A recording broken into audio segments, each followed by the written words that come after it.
Huber Huber, Markus und Reto Huber, die zwei Zwillinge, das Künstlerduo, auf die bin ich aufmerksam geworden vor ein paar Jahren. Und zwar im Rahmen einer Ausstellung in Aarau im Kunstraum. Und dort haben sie mit Wasser und mit Steinen gearbeitet und haben sich dort schon mit diesen Regenbogenfarben auseinandergesetzt. Und ihre Kunst ist so faszinierend für mich gewesen, weil sie eigentlich sehr gekonnt und gezielt mit wenig Mittel eigentlich immer berühren. Sie zeigen in vielen Arbeiten die Begegnung von Mensch und Natur. Sie sind sehr interessiert an neue Bilder, neue Möglichkeiten auch in ihrem Schaffen. Sie haben viele Schnittstellen mit Medien und Mitteln, also von Fotografie bis Installation. Sie sind sehr vielfältig.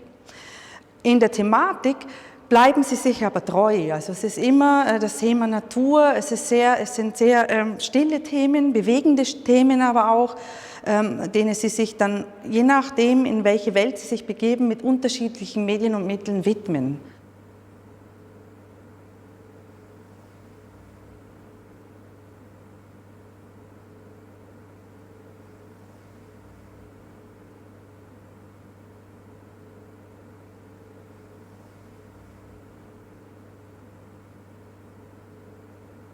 Ich bin dann auf Huber Huber zugegangen, weil mich ihre Arbeit mit Wasser sehr interessiert hat. Ich wollte wissen, was würden Sie entwickeln, wenn Sie jetzt das ganze Haus zur Verfügung haben zum Thema Wasser.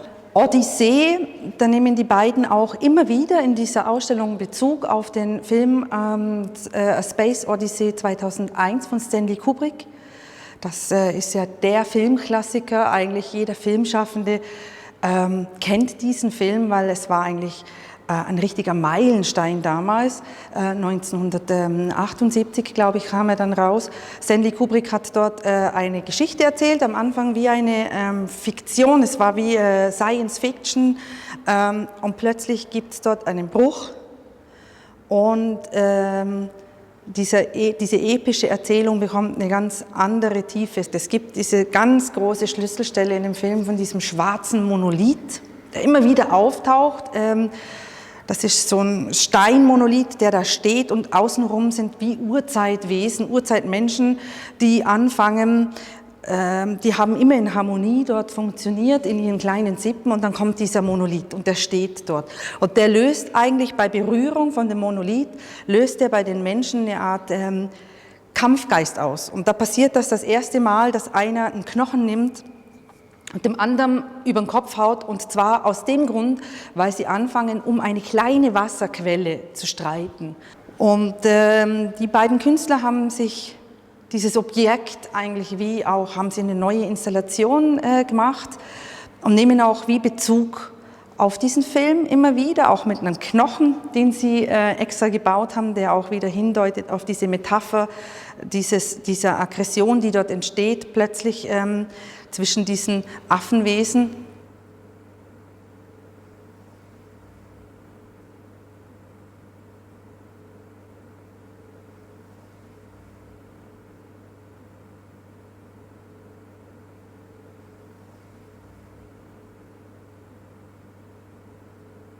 Man muss aber den Film nicht kennen, um diese Ausstellung zu verstehen. Es sind zwei Werke im Haus, wo indirekt wirklich Bezug aufnehmen. Wenn man den Film kennt, ist das schön.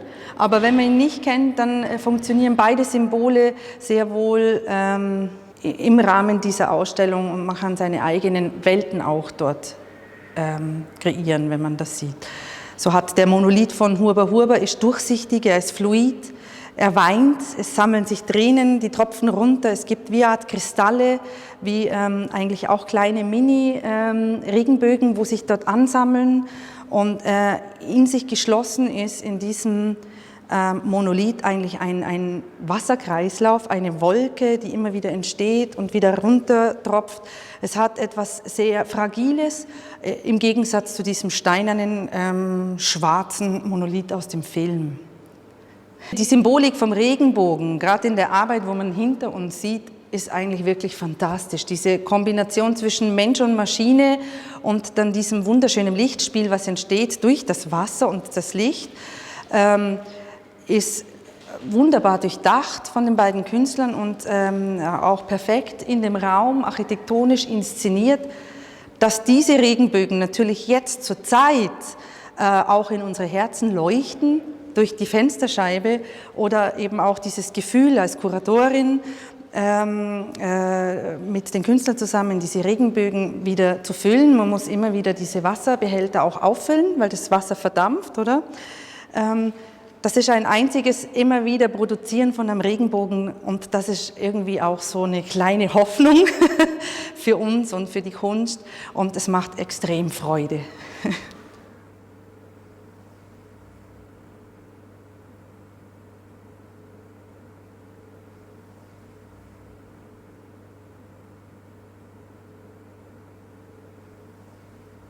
Poor Life Begins Now. Wenn man in die Ausstellung kommt, ist das Erste, was man sieht, ist ein Schriftzug, eine Neonarbeit, wo den Satz Poor Life Begins Now zeigt. Das ist ein Satz, der extrem viel verspricht, extrem schön tönt, aber gleichzeitig ist es natürlich auch der Werbeslogan von Nestlé. Nestlé, das so ihr abgefülltes Wasser bewirbt.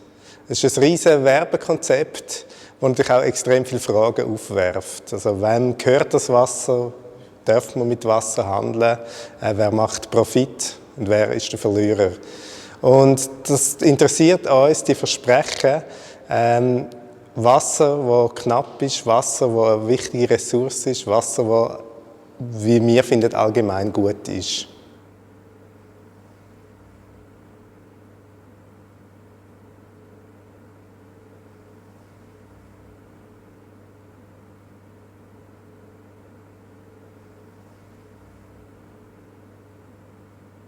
Wasser war immer ein Thema das uns interessiert hat. Und nicht Wasser als Medium, sondern der Umgang mit Wasser. Also quasi, was bedeutet das Wasser für den Mensch? Was spielt sich für Geschichten ab rund ums Wasser? Das ist etwas, was uns interessiert hat, schon vor dieser Ausstellung. Und in dieser Ausstellung haben wir es wirklich verdichten und wir können verschiedene Geschichten erzählen.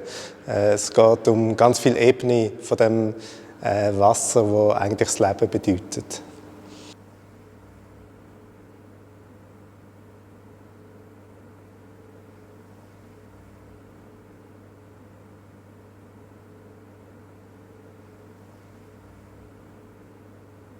Beim Film Odyssee, ein wunderbarer Film, der uns sehr wichtig ist die erste Stelle eigentlich, wo etwas passiert ist, der Krieg ums Wasser. Also quasi der erste Krieg in der Entstehung der Menschheit wird in dem Film über ein Wasserloch abgehandelt. Und das ist so der Urkampf und der Urkampf fängt beim Wasser an. Das hat uns sehr interessiert, also quasi, dass bereits schon dort um die Frage gegangen ist, wem gehört das Wasser.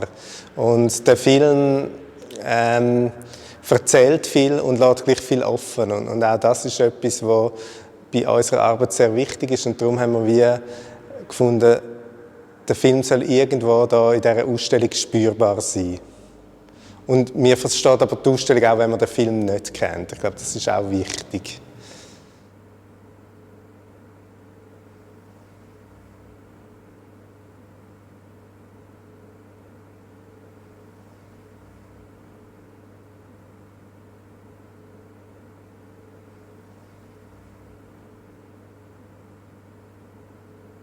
Ich glaube, unsere Arbeit ist konzeptionell. Also es ist immer zuerst das Konzept dahinter, etwas, was uns interessiert, etwas, was uns im Leben interessiert und beschäftigt.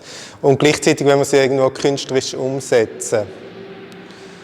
Und dort interessiert uns natürlich die Ästhetik. Also wir wollen über die Ästhetik Geschichten erzählen und wir wollen es aber so erzählen, dass das irgendwie lesbar wird, auch ohne dass man eben den ganzen Ballast hat oder die ganze Theorie, die wir recherchiert haben, die muss man gar nicht wissen. Man kann aber in die zweite Ebene eintauchen und sich mit dem auseinandersetzen und dann gibt es wie über die Geschichte noch mehr zu erfahren. Und das ist etwas, was uns in unserer Arbeit eigentlich immer sehr interessiert. Also die verschiedenen Lesebenen der Kunst.